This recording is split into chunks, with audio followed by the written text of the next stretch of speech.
অধীরকে কটাক্ষ নওশাদের। আগামী দিনে অধীরের নিরাপদ আশ্রয় হচ্ছে বিজেপি। অধীরকে ছোট মোদি, ছোট অমিত শাহ বলে কটাক্ষ মুর্শিদাবাদে দলীয় প্রার্থীর প্রচারে যান নওশাদ এবং অধীর রঞ্জন চৌধুরীকে একহাত নেন নওশাদ সিদ্দিকী।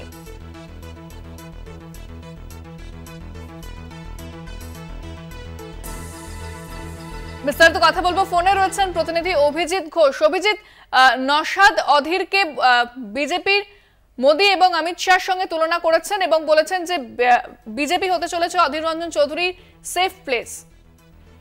একদমই তাই। দেখো যে গতকাল যখন খড়দামে সভা করতে এসেছিল নওশাদ সিদ্দিকী, তার আইএসএফ এর যিনি ওখানে ভোটে লড়ছেন শাহজাহান বিশ্বাস, তার হয়ে যখন জনসভা করতে এসেছিল নগরের পীরতলায়, সেখানে থেকে কিন্তু অধীরকে একাধিকবার তোপ দাগেন তিনি।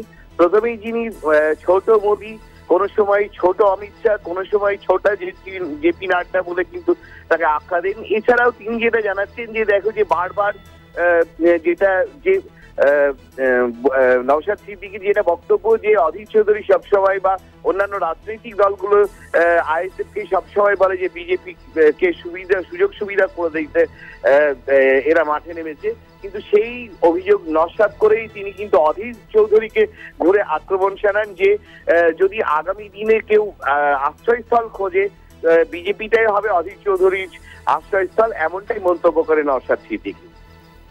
ধন্যবাদ।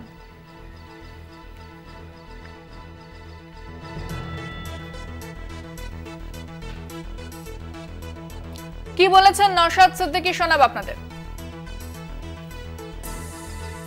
আগামী দিনে অধীর বাবুর সেফ জোন কি জানেন? আমি বলছি, রেকর্ড করে রাখুন। আগামী দিনে এই ছোট অমিত শাহর জায়গা কোথায় জানেন? আগামী দিনে ছোট মোদির জায়গা কোথায় জানেন? আগামী দিনে বহরমপুরের ছোট জেপি নাড্ডার জায়গা হচ্ছে বিজেপি। তাই আপনাদের বলবো, ওই ছোট মোদির জন্য ভাই আপনারা মারামারি করে